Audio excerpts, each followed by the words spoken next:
হঠাৎ করে আপনাদের কি হলো? আমি পার্শ্ববর্তী দেশের নেতৃবৃন্দকে বলছি যে আপনারা উঠে পড়ে লেগেছেন বাংলাদেশের বিরুদ্ধে অপপ্রচার করতে, অপতথ্য দিতে। আমরা আগেও বলেছি 5ই আগস্টের আগে যে সরকার ছিল এটি ছিল একটি ঘৃণিত সরকার। এরা ক্ষমতায় থাকার জন্য নিজ দেশের সন্তানদেরকে হত্যা করতে দ্বিধা করতো না। এরা নিজ দেশে গণতন্ত্রকামী মানুষকে চিরদিনের জন্য নিরুদ্দেশ করে দিতে দ্বিধা করতো না।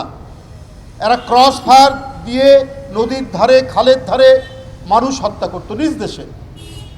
তো সেই সরকার, হাসিনা সরকার আপনাদের এত প্রিয় ছিল কেন? কারণ আপনাদের সাহসে, আপনাদের উস্কানিতে শেখ হাসিনা যা ইচ্ছা তাই করে বেড়াতেন বাংলাদেশে। উনার ভোটের দরকার হতো না। শেখ হাসিনার অধীনে যে ভোটগুলো হয়েছে সেই ভোটগুলো হয়েছে ভোটারবিহীন। যে ভোটের এক একটা নাম আছে, ভোটার শূন্য ভোট, নৈশকালীন ভোট, মিডনাইট ভোট, এই কথাগুলো শেখ হাসিনার সময় যে নির্বাচন হয়েছে সেই নির্বাচনের সময় মানুষ এই আখ্যাগুলো দিয়েছে শেখ হাসিনার ইলেকশনকে। তাহলে সেই শেখ হাসিনা তার ভোটার শূন্য ভোট, তার পতিত নির্বাচন কমিশন, এদের প্রতি আপনাদের এত মহব্বত কেন?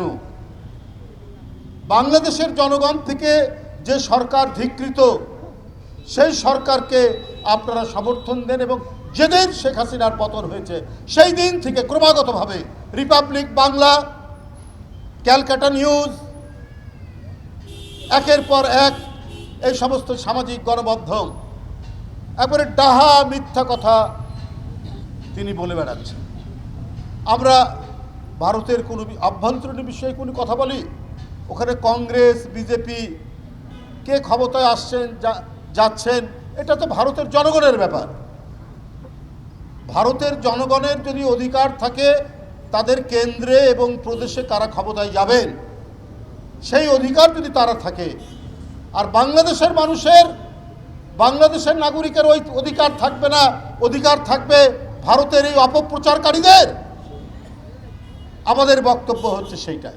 আর আপনারা মনে করেন যে আপনারাই শুধু একটা দেশ আছেন পৃথিবীতে আর দেশ নয় যাদের কাছ থেকে আমরা পেঁয়াজ আমদানি করতে পারবো, যাদের কাছ থেকে আমরা রসুন আমদানি করতে পারবো, যাদের কাছ থেকে আমরা পাম অয়েল, সয়াবিন তেল আমদানি করতে পারবো।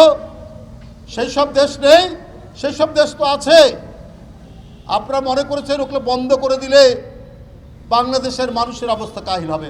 অবস্থা কাহিল হচ্ছে আপনাদের নিউ মার্কেটের সব কোনো দোকান চলে না, আপনাদের কলকাতার কি বলে হোটেলগুলো বন্ধ হয়ে গেছে, আপনাদের মার্কেটগুলো বন্ধ হওয়ার উপক্রম। কিন্তু বাংলাদেশের মানুষই তারা কলকাতায় গিয়ে, ভারতে গিয়ে ডলার খরচ করে তারা সেখানে কেনাকাটা করত, চিকিৎসা করত।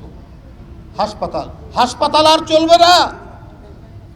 বাংলাদেশের মানুষ ডলার খরচ করে সেখানে চিকিৎসা করাতো, আর হয়তো একটু ট্যুরিজম হতো।